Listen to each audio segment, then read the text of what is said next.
Alright, guitar lovers, we're back for part 2 of our wild ride through the 6 sides of guitar players. In case you haven't seen the first one and thought we covered it all there, think again. Today we're diving deeper, uncovering more species that definitely deserve their own category. So buckle up, because these guys are something else.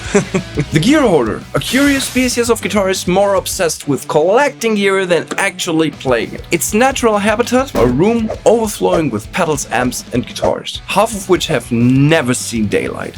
The Gearhorder spends hours each day hunting for elusive treasures online, vintage pedals, boutique amps and guitars they claim have mojo. Once acquired, these artifacts are carefully added to their collection, only to be endlessly tweaked and admired rather than used.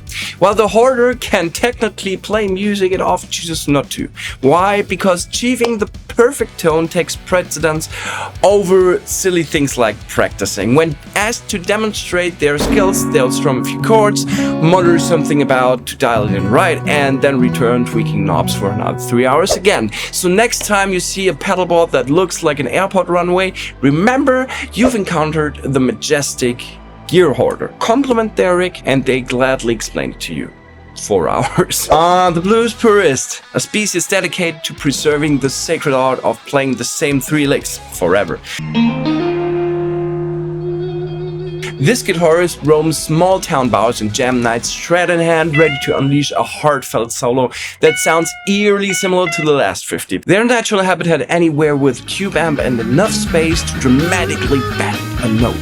To the Blues Purist, tone is everything, preferably cranked through an amp they mortgated their truck for. Modern gear, it ain't real blues, they'll declare, as they refuse to acknowledge the existence of anything post-1970. Conversations with the Blues Purist are predictable. Within seconds they'll launch into a Clapton versus Hendrix debate, and if you're lucky you'll be treated to their profound philosophy. It's not the notes you play, but the ones you don't. Truly revolutionary. So if you hear a mournful yeehaw paired with a slow band, you've found yourself a Blues Purist. Nod along, offer them a warm beer, and maybe, just maybe, they'll teach you their 4th lick. Out of the frying pan, into the fire with the next category, the Vintage Snob. A guitarist who believes that the very era around the 1959 Les Paul has been seasoned by the hands of the musical gods. To this rare creature, anything made after 1970 is just mass-produced garbage, and naturally their gear's all pre-CBS or pre-CBS inspired, because, well, quality just doesn't exist anymore. The Vintage Snob is easily recognizable, often found at gigs staring down their nose at anything that isn't real vintage relic. When engaging in conversation, prepare for a masterclass in tone superiority. They'll school you on how their vintage Strat has the sweetest maple neck on this side of the Mississippi, while your perfectly fine modern guitar is just too polished. But don't worry, if you're lucky, they might even let you look at their holy grail amp for 30 seconds before they take it back and adjust the settings with surgical precision. So next time you see one cradling their vintage gear like an heirloom passed down the gods themselves, remember you've encountered the Vintage Snob. Admire their mojo, and if you're lucky, they'll let you sit in the same room with their gear while you're not allowed to touch it. Before we dive into the next species, hit that like button and subscribe, and tell me which guitar player you're most guilty of being. Don't worry, I won't judge. Actually, I will, but in these crazy times, that's kind of the last fun we have, right? Let's talk about a type of guitarist that's so ridiculously recognizable that the best way to describe him is to compare him to another previously mentioned type of guitarist to draw the best contrast of both worlds. The type I'm talking about is the show-off, or better known as the shower. This creature is all about instant gratification. Walk into a room and they'll make sure the spotlight finds them. It's not enough for them to play guitar. They need everyone to know just how good they are. Every flashy lick, every over-the-top shred, every impossibly fast solo is designed for one thing, to prove they can play circles around you. And trust me, they will. They thrive in the spotlight and will throw in a sweeping arpeggio or a finger tap just because they can. If it's not loud, fast and flashy, then what's the point about it? To understand that creature a little bit better, we should compare him to another type of guitarist which I previously mentioned. The Vintage Snob, or as we call him now, the grower.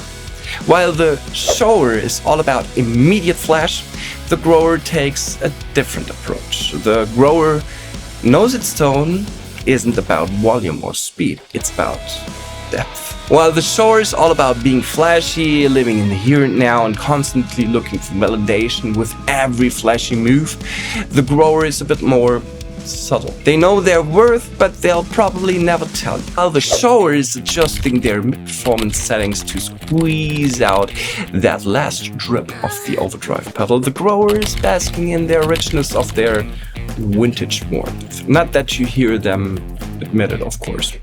So next time you see a guitarist who's more about the show than the tone, you found the shower. Now let me know in the comments, are you guilty of being a shower? Or maybe you lean towards being a grower. And here we have the Coverband Legend. Creature that thrives on one thing, playing other people's hits. You won't find them writing original music. Oh no, they're too busy perfecting that one hit song that everyone loves to hear at parties. The moment you meet them, they'll proudly tell you how they can play every classic rock song just like the original, only slightly worse. They're king of the cover band scene and they will remind you of it. You'll see them roll up with their fake Les Paul and fake Stratocaster because obviously, how else could they nail those iconic guitar solos and still have affordable instruments? Their gear is all about reliability and of course versatility. A modeler but mostly an outdated Boss GT something with built-in delay for those U2 inspired lead lines, sometimes a distortion pedal to get that crunchy ever classic rock band ever vibe, and that directly in the FOH. Nice. They'll regale you with the tales of sold out gigs and packed venues. You know, all these times they performed Sweet Child of Mine for the 50th time. But hey, at least they've got it, whatever it is, just not original ideas. But hey, that's alright, because no one ever gets tired of hearing Freebird for the 500th time or something, right?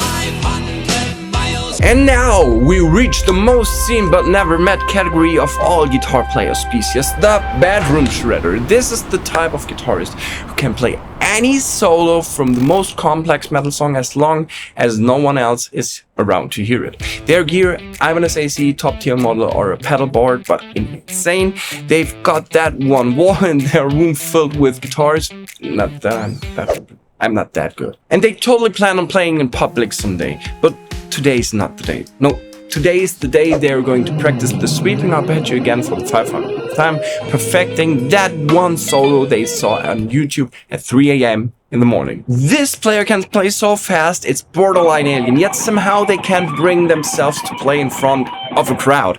Maybe one day when they got it, whatever it is, then they'll be ready to go play in public. Until then, the bedroom door stays closed, the amp stays at 2, and the only audience is a metronome, an iPhone, and the mirror, which is totally giving them an approving nod, right?